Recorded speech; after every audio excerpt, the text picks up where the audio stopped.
The Italian Wine Podcast is introducing a new donation drive this month. It's called Why Am I a Fan? We are encouraging anyone who tunes in on a regular basis to send us your 10-second video on why you are a fan of our podcast network or a specific show. We will then share your thoughts with the world with the goal of garnering support for our donation drive. Italian Wine Podcast is a publicly funded, sponsor-driven enterprise that needs you in order to continue to receive awesome free wine edutainment 7 days a week. We are asking our listeners to donate to the Italian Wine Podcast by clicking either the GoFundMe link or the Patreon link found on ItalianWinePodcast.com. Remember, if you sign up as a monthly donor on our Patreon, we will send you a free IWP t-shirt and a copy of the Wine Democracy book, the newest Mama Jumbo Shrimp publication.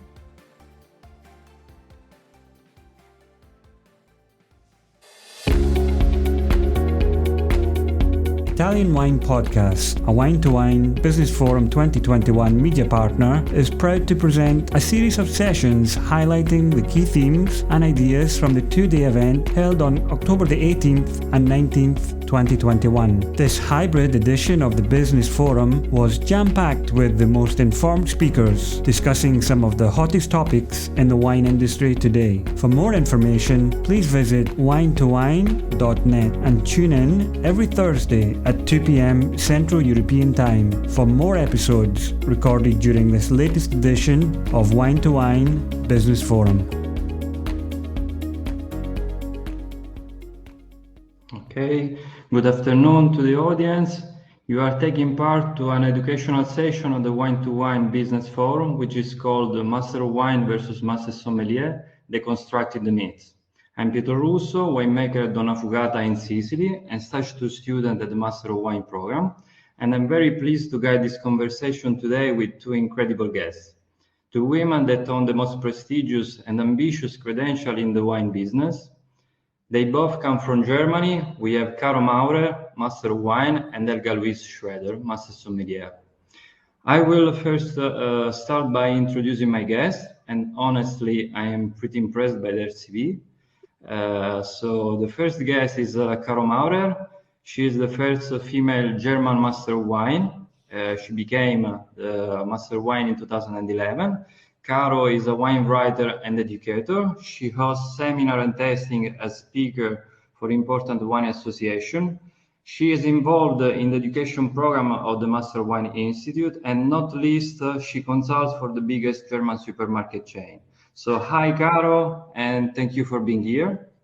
Hi, Pietro. I'm actually happy to be here and happy to see you once again. I haven't seen you for such a long time, 1.5 years at least. So my pleasure. Wonderful to be here. Great.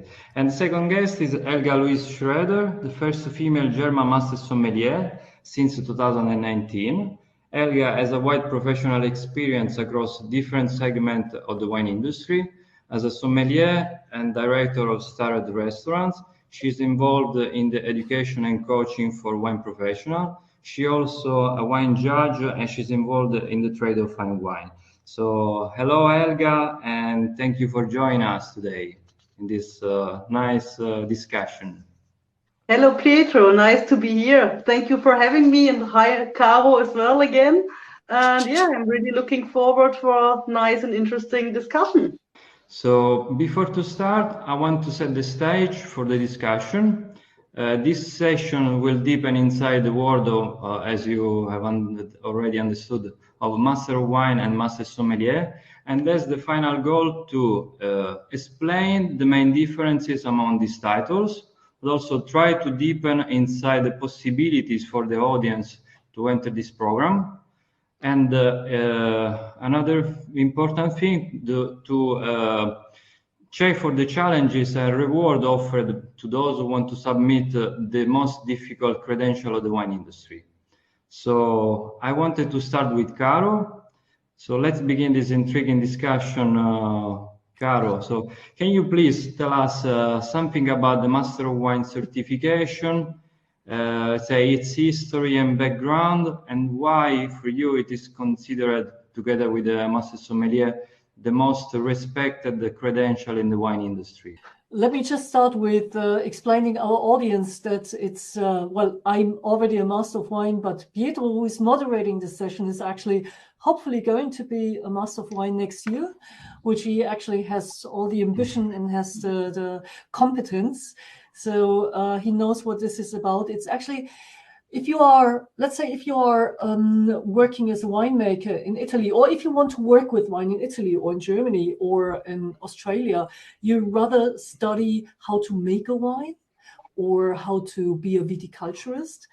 But this program, the Master of Wine title, started in England in 1953.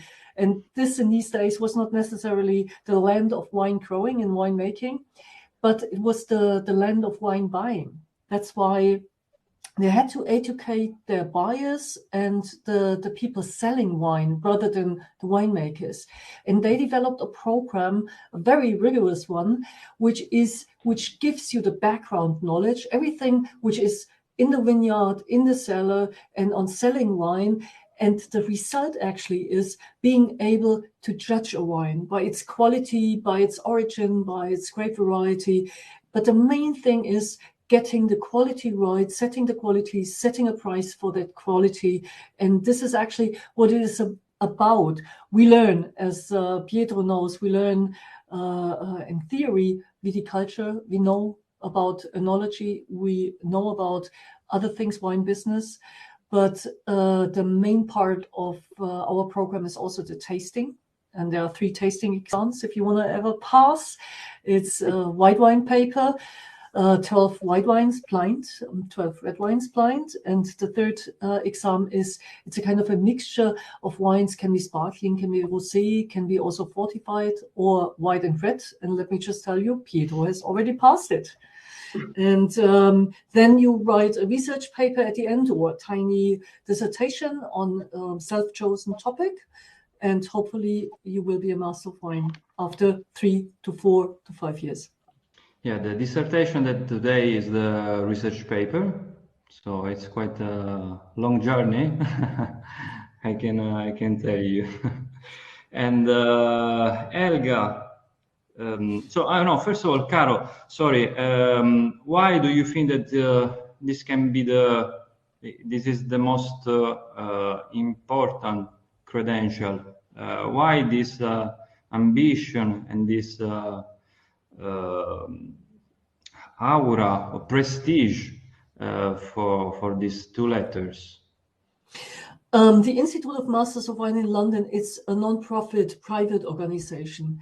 So the Institute can set its own levels of competence, what they expect from their members. And I think that we have the highest levels of competence, and it's expected to pass these 3 exams, which are really rigorous and difficult. And there is nothing comparable. There's nothing comparable in the broadness and in the width of knowledge.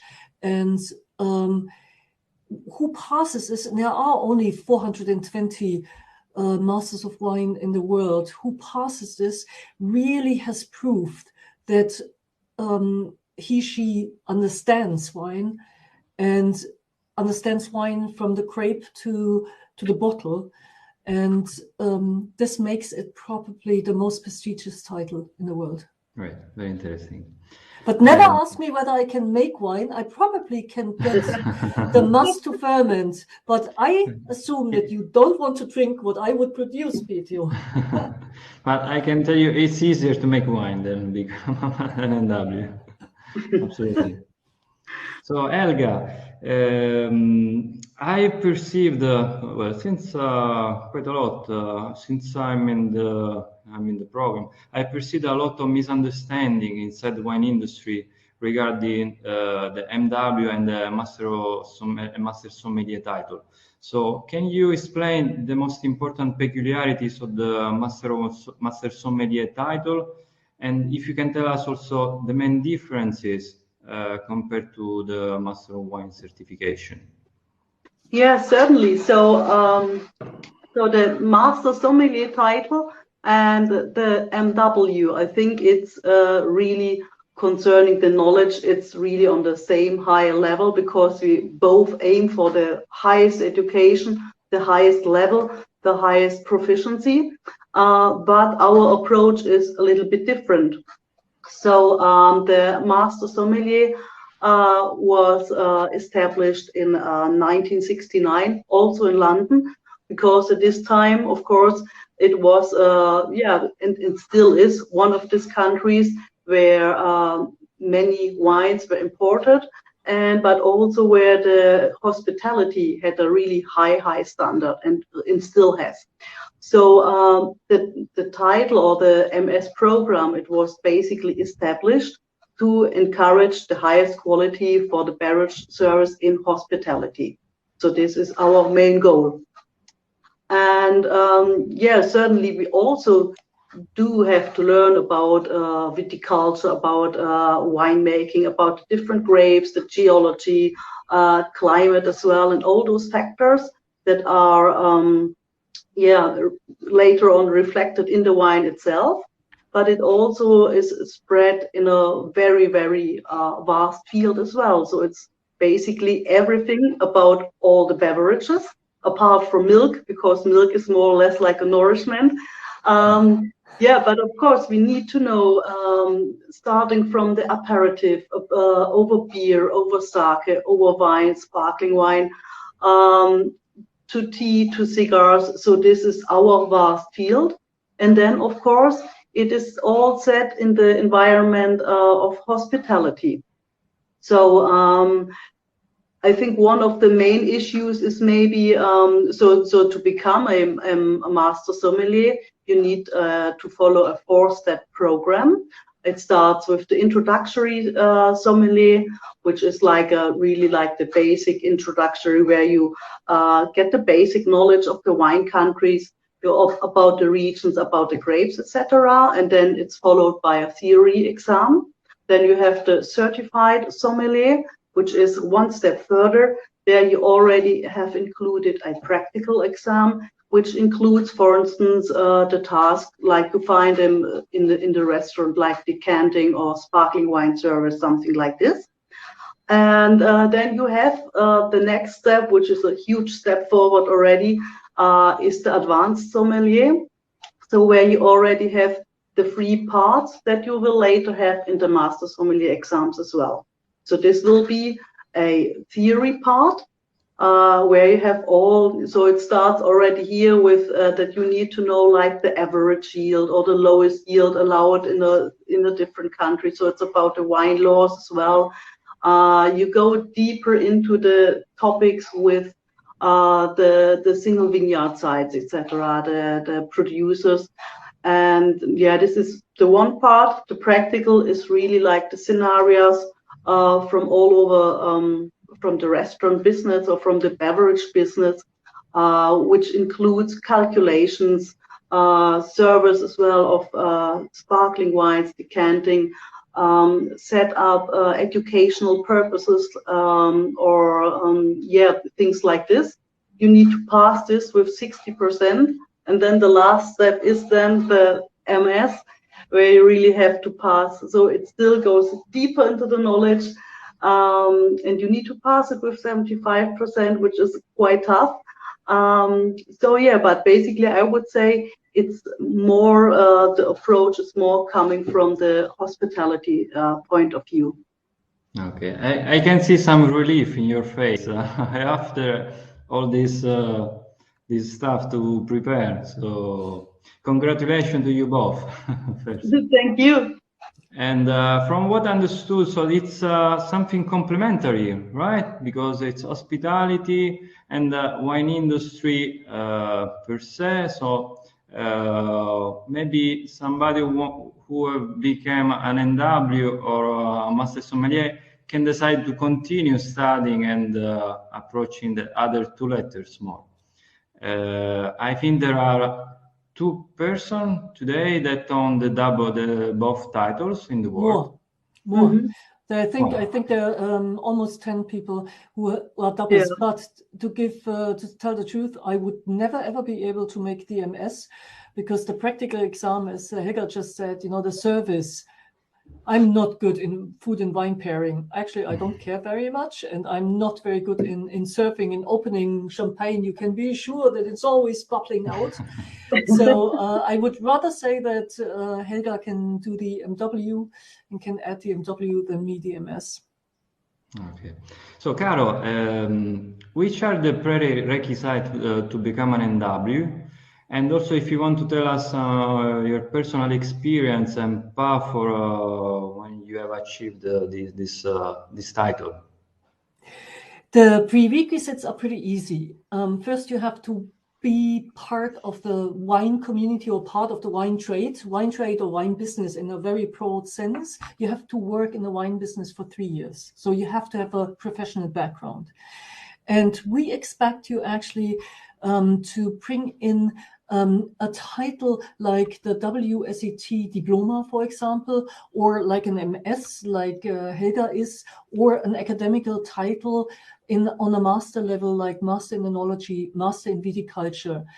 And with these prerequisites, you already know about wine, because the MW program does not tell you the basics. They don't tell you which grape varieties are grown where in which parts of the world. You have to know this. You have to know how they are made. You have to know how a Tokai is made, how a Madeira is made. You have to know where Sauvignon Blanc is growing all over the world. So we don't give basics. We only give the highest level then to actually to understand the wines, to analyze the wines, and to communicate about your knowledge and your relation to the wine. These are the prerequisites. It is difficult. You asked me about the experience, Pietro, and you probably can agree. It was the most difficult time in my life, because you are so focused on learning, on studying, on getting all the knowledge and the experience, in absorbing all that. And this was all done next to my work, and the MWs have been working next to it. There are only a few lucky people who might not be working and only studying, but it's all next to the work. And the challenge was to split my real life and to find the place, the time to study for the MW. And the other thing is, you meet people, you are studying with the best in the world. And suddenly you're not, meeting somebody who's doing this for fun, like the WSET Diploma, for example. You're studying with the best winemakers, with the best viticulturists, with the best wine buyers and sellers. And suddenly you are in a different world already during the study program. It was a challenge. It was really a serious thing to do. And I'm very happy that I made it. It's a lot of my colleagues, they compare it with climbing the Mount Everest. You're suffering, but when you reach the top, then it's the best view of the world. And that's simply it. Thank you, Caro. Well, Helga, when have you decided to enter the Master Sommelier program? And can you tell us some anecdote on your journey to the Master Sommelier? Yeah, Sophie, for me, I decided, I think, quite late in my career to go for the MS Diploma, because basically it was all settled. So I had a good job, I had a good payment, I had fantastic working times, every day a glass of champagne and good food at my work, but it was all a little bit feeling too comfy. And so I was in the end of my 30s. And I have many colleagues who say, oh gosh, at this age, how do you dare? It's crazy. You have everything settled. But basically, I really wanted the challenge for myself. I wanted to improve myself, to push my borders as well. And so I said, okay, if I do it, I will do it with the very best level I can achieve. So for me, it was very clear I had to go for the MS. So, and I think I am still today, I'm really happy I made this decision, because like Caro said, it is a challenge. You need to suffer. You really need to commit yourself, because I think there it is quite similar, because it's with both educational forms.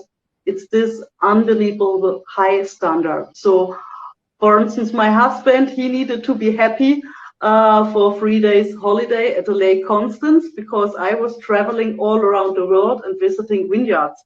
And I said, I don't have time. I need to go to California, to South Africa. I need to meet the winemakers. I need to see the countryside. I wanted to see the single vineyards and to get all into my brain, because I am a person, I know how to study from books, but for me it does not feel complete if I didn't see the spot itself. So I was traveling a lot. And I think the dedication and commitment is really the one crucial point. So for me, basically, I realized as well that it's a lot about mental strength. So I said, I always wanted to do a marathon. So I said, okay, let's do it both, because for both the stuff, for the MS, for the marathon, you need a little bit of stamina, of mental strength. And so I did it both, and within 6 months, I was ready to do my first marathon. And after a couple of years longer, I did my MS. Wow. Yeah, but I think it's really, you need, the thing is, it's very true what Caro said, that you meet many fantastic people on a high level where you can learn so many things from those guys internationally. So you broaden your view, you broaden your experience. But I think one of the really important things is, well, that you learn a lot about yourself, and you learn a lot about you. Everybody knows his sweet spots. Everybody knows where he or she is a little bit lazy.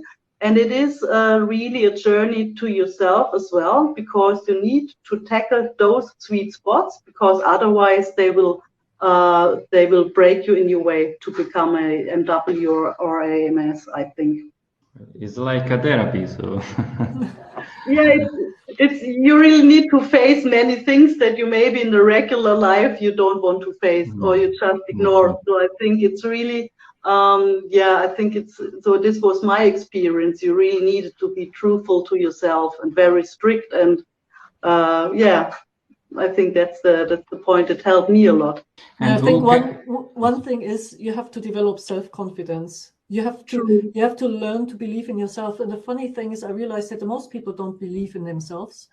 And I think you can only pass if you trust yourself, if you believe in yourself. So somehow you're absolutely right, Pietro. It's a kind of a therapy. Mm-hmm. Yeah, and I can tell, because I'm experiencing this, and also you need some supporting family or friends together with you. Otherwise, it will be very difficult.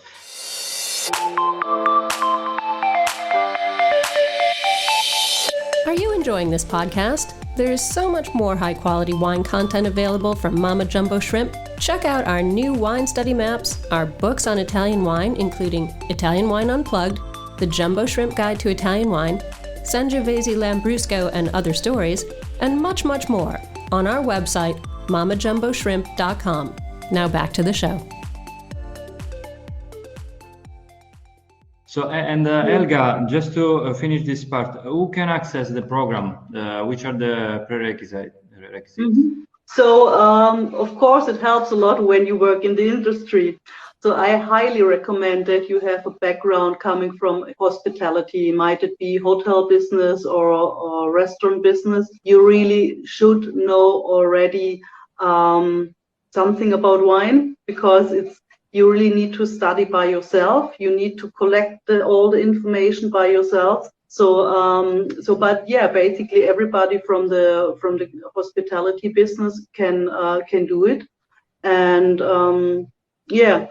but I at least recommend that you have maybe done something like the WSET, or maybe in your own country, like something like the sommelier of the Chamber of Commerce, for instance, and trade, something like this, so you get the basic knowledge. Because then you really have the basics and you can build up on this. And because I think it's important to come from hospitality, since Caro mentioned earlier, it's also a lot about the deportation, for instance, in the practical service. So you need to be sure about to open a bottle of champagne. You need to be sure when or why to decant a wine. You need to be able to explain it. You also need to be able to treat with with some unfriendly guests or customers or something like this, and you need to be able, since it is very close to the actual life and hospitality, you need to be able to switch very quickly. So like in a regular restaurant, you need to answer at one table something about Chianti Classico, the next table is asking you something about sake, the third table is asking you something about the wine law in Greece.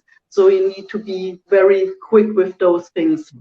Okay, now I think there is the funny part of this session that will help us to better understand the differences of among the work, among the goal of Master Sommelier and Master of Wine. So I will ask Caro and Helga to approach how they approach the testing in a Master of Wine format, and how Helga will approach the testing of Master Sommelier. You have both a bottle of Framingham Sauvignon Blanc from New Zealand, Marlborough, and I will be happy to know how would you approach this. So who want to start? I don't mind. So please, Helga. Okay, cool. So how we start? Maybe our way of describing might be a little bit with maybe with some more markers concerning the fruit or the taste flavors, because of course our goal is always to pair the wine with the food. So what we do, we have a very strict system. It starts with the side. So we always first consider the side of a wine. So you do it best when you hold it like in the back of in front of a white sheet, if you do it like this. And then you would consider with a wine like this, I would say it's a bright pale straw and it has some slightly greenish hues, maybe a tiny little bit CO2 in it. So this gives you already an indication about the age of the wine and about the climate, maybe about the bottling as well. So with a color like this, I would estimate it's more or less a young wine coming from a slightly cooler region, maybe under screw cap because of the slightly CO2 in it. Then you go to the nose for the nose assessment. And the first thing is always that you assess, again, whether it's clean, a little bit about the age and the intensity. So the first thing would be, I would say, yes, it's clean. It's a young wine, a young impression I get from this wine because it's a very lively fruit. And in terms of the intensity, I would say it's rather a high intensity because I get lots of flavors from this wine. And then we follow like so you need to set up a structure for yourself, so which is convenient for you. But for me, I always do it like I first check the flavors on citric notes, then on like citrus fruits, then I go to stone fruit, I go to orchard fruit. I follow then for exotic flavors, for flowers, for herbs, maybe for wood indication as well, and then later on as well for the minerality. So this would be the steps on the nose. So and like this, I would say I have white grapefruit. I have also notes of guave, which is more the exotic part. I have notes of elderberry flowers, going to the flowers, but also like then with the herbs like lemon balm, also some veggie notes like jalapenos, also a bit of green asparagus, so a little bit of this punchy notes as well. The soil, I think, is more delicate. You get a little bit of the stony soil, but it's not as impressive as you get it maybe from the Loire Valley, where you really have the stones and the dust in it. So it's more subtle, the whole thing. And then I get from the nose some notes of the vinification as well.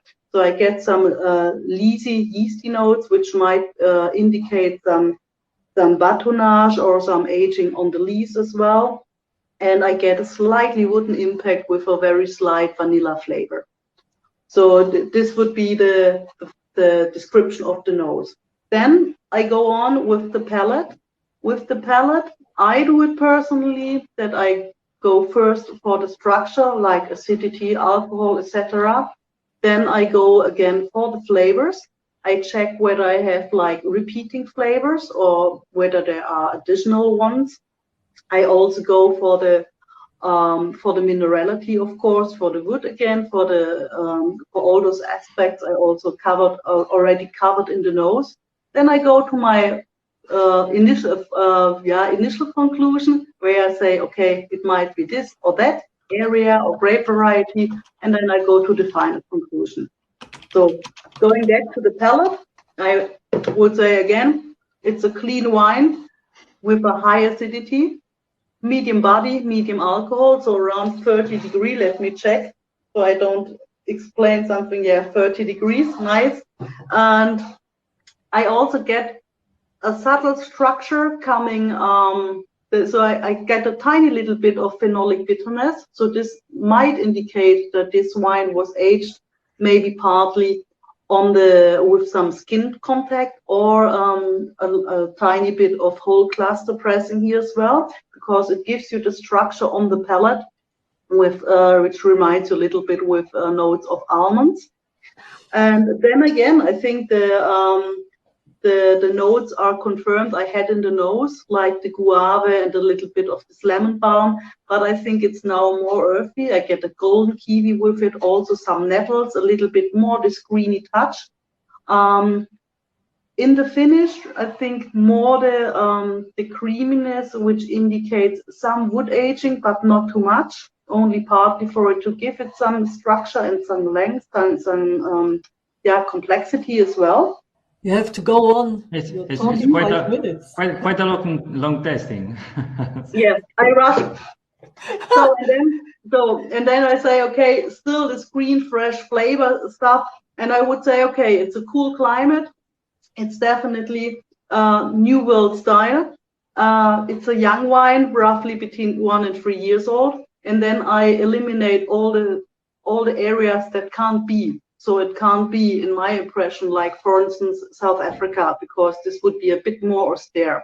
Chile would be a bit more on the minty, fresh style. California, where it grows, would maybe a little bit more on the woody side as well. It can't be old world because it would be more earth in it. So I would go and say it's a classic New Zealand Sauvignon Blanc from Marlborough region. This is my approach. And we have to do it like this with 6 wines within 25 minutes. You're taking your total time now. Yes. Sorry. And Caro, which will be your focus as NW testing? I have to be short now, because in our exam we would have 10 minutes per wine. Let me just, we usually don't do it like this. We don't get a class. That's for me the circus pony number when I get a class and say, tell me what wine this is. We get actually questions. Like for a wine like this, we would get the questions, identify the grape variety, identify the origin, identify the winemaking quality, and state the maturity of wine. What Helga has done is a description. And at the end, she draws a short conclusion. For us, this is not valid at all. My description would be very short. If I would take the glass like this, I would say passion, lemon fruit, nettle. That's it. This is already, this is, for me, this is the typical aroma for Sauvignon Blanc. I'm not coming up with Guave and whatever and so on. 3 descriptors. That's it. And then I go on and I would say, what makes it Sauvignon Blanc? High vivid acidity, medium body, lack of obvious oak, which is so common for Sauvignon Blanc, lack of residual sugar, dry wine, And alcohol, maybe it's in the 13s, so coming from a warmer region. And then it's asking about the region, clearly Marlborough or New Zealand. Marlborough for being so expressive, to being so generous. It's a youthful wine with green flavor notes, typical for Marlborough. The pH level might be 3.2. The crisp acidity, the crispiness of the acidity, the palate weight, and this would probably bring me to Marlborough. Also the generosity in expressing the fruit, which is a typical New World style, which is actually a typical Marlborough style. It's too overt for being classical Old World. It's this mixture of passion fruit on the one hand side and green stuff on the other side, which is so typical for Marlborough. And just to shorten it a little bit, because I know we are tight in time, we were discussing winemaking. I was asked about winemaking, no overt new oak. The creaminess points out to some to malolactic fermentation. Maybe the phenolic composition points to some short pre-fermentation maceration. The expressive clear fruit suggests cool fermentation, possibly with aroma fixing yeast. This is Marlborough. And then what else? I made my notes. Quality and state of maturity. It's a young wine showing no tertiary character. And quality is higher than high volume, so might be from a single estate and things like that. So I only use every evidence and I draw a conclusion out of it. I'm never telling 10 things in one row. I use the aroma, that's it. I use the acidity and the conclusion. I use the alcohol, warmer climate, cooler climate. I use everything, and I never use more than 3 evidences for drawing out one conclusion. And to be very honest, I'm a very generous person in describing wines for other people, because there is no guave in this wine. There is no, there is actually no nettle in this wine, no asparagus in this wine. There's no lemon or no passion fruit in this wine. So what Helga describes, I think it's absolutely valid. But some people do it with different descriptors. As long as they end up with the right conclusion, I accept a lot of describing things. I think it's nothing like this in a wine. So this is the difference between it. So we are analyzing a wine and we're not describing a wine. We are drawing conclusions, and this description is just a minor part. But I think in a part you are right, but I think in a way of describing, it's an analytic way of describing that we do as well. Because it's funny with the guave, because I was never happy with this guave when I was first starting tasting, and all my Asian colleagues, they were talking about guave. I couldn't understand it because I said, "Oh, what bloody hell, guave? How does it taste like?" So what did I do? I went and bought, for instance, guava juice just to taste and to calibrate my nerves on this flavor that I was not so much used to than those guys. And for me today, it's really a flavor I only get in New Zealand wine or New Zealand Sauvignon Blanc. I never get it in a Sancerre or something, never ever. But this was, you're getting maybe a little more markers or different markers that leads you to the same conclusion in a way. Yeah. So thank you both. Really interesting and different in a way, analytical but also descriptive. And I wanted to make another question to you both before to pass to the audience, because at the end of the day, I think that people want to know not only how difficult is the process, but also which are the paybacks once you reach this status. So, Caro, did you get any career improvement or positive outcomes from this? Oh, yes, definitely. First of all, it pays back. All the fees, which are all the money I've invested, paid back within 1 year. So the investment was worth it. Let me put it this way. And the outcome is that Funny thing is, I'm a journalist. I'm coming from the journalistic side, and it was the first time that people, were asking me questions. So I became the object of interest. You become not famous. Famous means only in the world of wine, on this little planet where people are talking about wine. But I'm well known in the little planet wine when it comes to German wines, or in Germany. And it helps you in getting jobs. It helps you in setting your career. There are new chances coming up to you. But honestly, the best about it is the people you meet, the contacts you've made, the friends you win during all that time. And I think you should not only calculate by the career outcome, but also by the possibility of meeting people like you, Pedro, like Helga, and becoming friends with you guys. And I think this was the best outcome, is the network I built up during my study time and afterwards. And I must say, was it worth it? Again, I repeat myself, yes, absolutely. And for Helga, how the Master Sommelier has changed your life, and if you would recommend this to a peer? Yeah, I would also really recommend it, because I think as well it really pays off in so many ways. So you can, of course, you will have the opportunity to choose from different shops. So the variety is just larger, it's broader. The offer you get is just broader as well, and so it opens many doors. And yeah, but I say as well, one of the biggest biggest awards I had personally was really to see that it helps to grow yourself. I really definitely think you're becoming a better person because you get all these connections. You really learn as well a lot about yourself. And but then of course it gives you lots of good career chances, like all over the planet as well. Okay. But I would definitely recommend it, because it is hard, it is tough, but it really pays off in many, many ways. So now we have a question from the audience.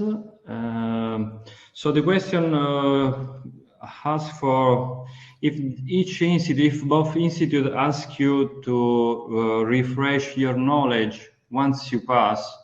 So if you refresh frequently your knowledge, if they ask you this, like a lawyer or like a magician, if they need to be trained year by year, or once you are with this title, I can in a way reply. My impression is that you are at such a high standard that you need to be always up to date, right? Yeah. But maybe you can give us your impression on that.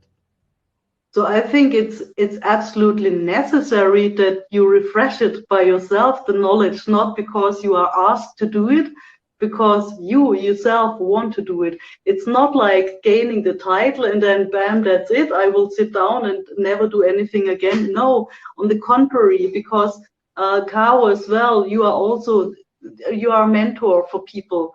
I'm a mentor for sommeliers who going on the path of the MS, and it's crucial to be up to date, and you want to be up to date, of course, because you didn't do it just for the title, because you did it out of a passion, otherwise you can't do it. And then of course maybe I'm not able, like one of these guys who is sitting now the exams for the master sommeliers, to repeat like out of nowhere, like all the AVAs from California. Maybe I'm not too fresh in this at the moment because I'm not into the training, but definitely I think it's absolutely necessary that you stay up to date with all the developments. It's crucial, I think. We do have actually so many sessions which are offered to MWs and which are attended by MWs. It's everything which is update, like sustainability, wines from everywhere in the world, situations or current problems, current topics from the world. They're offered by the Institute to everyone, number one. Number two is, Helga mentioned something. the best to stay updated is actually becoming a mentor for students. And Pietro, when you're marking papers from students still preparing for the exam, I think I learn by helping students. I learn by giving feedback to students. And I think this is actually the best way to learn and the nicest way to learn and to stay updated. But we have to stay updated. I think someone who leans back and relaxes and says, I have the title now, I'm not doing anything anymore, will be out of the business within a very short time. Because I think there's movement every day. And like Helga, I was one of the, well, let me put it, older ones doing the title. And for me, the biggest luxury which I realized in life is learning. And DMW gave me the chance to learn, to study, to move forward, not to stagnate.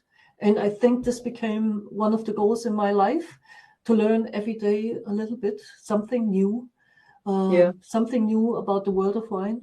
And I think this will never, ever end. Thank you, Caro and Helga, for your impression. And I'm so sorry, we have just finished the time available. There was such interesting and educational session with two German speakers, one MW and one Master Sommelier, that have discussed with us how to reach these titles and what does this mean exactly. I think this is only the peak of the iceberg of such important letter, such important credential. So if you want to deepen more inside this world, both world of Master of Wine and Master Sommelier, you can get information on both of the websites, and or you can probably ask our speakers. And thank you again, Caro and Helga, for being with us. And thank you to the audience. Thank you very much. Having us.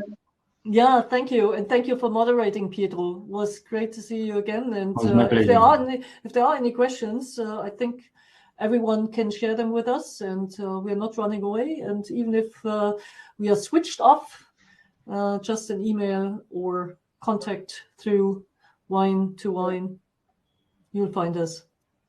Yeah, just feel free to contact us, and then it's absolutely fine. We're happy to answer. And thank you for the moderation as well, Pietro.